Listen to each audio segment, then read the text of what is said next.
পাখি নেই, বিল নেই, খাল নেই, নদী নেই, মেঘ নেই, পানি নেই। সে দেশের নাম আরব দেশ। সেখানে আছে শুধু বালি, যেদিকে যাও কেবল বালি আর বালি, একেবারে বালির সাগর। দুপুরবেলা রোদ গনগন করে, বালি গরম হয়ে ফলে পা রাখা যায় না, হাঁটা যায় না। এদেশে মানুষজন কিছুটাই বালিরই মতো, গরম উত্তপ্ত, ভারী বদমেজাজি। তারা সবসময় রেগেই আছে। লোকগুলো খুব দুশ্চরিত্রের। তারা ঝগড়া করে, মারামারি করে, খুন করে, চুরি করে, লুট করে, জুলুম করে, পাপ করে।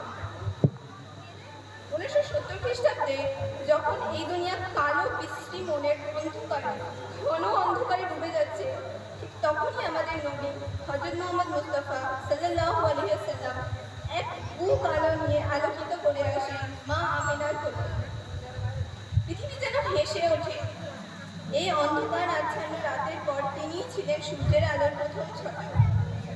তার কোমল পদচারণে পৃথিবীর ধন্য হয়ে গেছিল। তখন থেকেই তার চরিত্রে অন্তরের পবিত্রতা, সততা, নম্রতা ফুটে উঠেছিল। ছোটবেলা থেকে নবী সবার থেকে আলাদা। ছেলেরা খেলা করে, নবী বসে দেখে।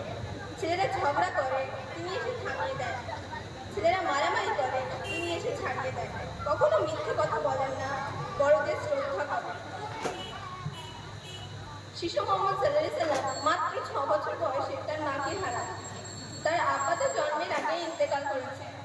তার এই শোক কাটিয়ে উঠতে না উঠতে 8 বছর বয়সে তার দাদাজি, যিনি তার পালন পোষণের দায়িত্ব নিয়েছিলেন, তিনিও পরকাল গমন করেন। কতই না বিপদ এসে আজকে পড়ল নবীর ওপর, কিন্তু নবী হার মানলেন না, উঠে দাঁড়ালেন। এই উঠে দাঁড়াতে সাহায্য করেছিলেন তার চাচা আবু তালিব। যুবক মুহাম্মদ সাল্লাল্লাহু আলাইহি সাল্লাম এর সততা, বিশ্বস্ততা, চিন্তা, চেতনা, কর্ম দক্ষতার ন্যায় পরিবার মুগ্ধ হয়ে তৎকালীন বিবি খাদিজা মুগ্ধ হন ও নবীকে বিয়ের প্রস্তাব দিয়ে ফেলেন। নবীজি তার চাচা আবু তালিবের সহমতে এই প্রস্তাব গ্রহণ করেন। নবীজি বিবাহিত হন। নবীজির স্ত্রী অর্থাৎ বিবি খাদিজা প্রথম মুসলমান হন। যখন তিনি প্রকাশ্যে ইসলাম প্রচার করা শুরু করেন এবং ঘোষণা করেন লা ইলাহা ইল্লাল্লাহু মুহাম্মাদুর রাসূলুল্লাহ,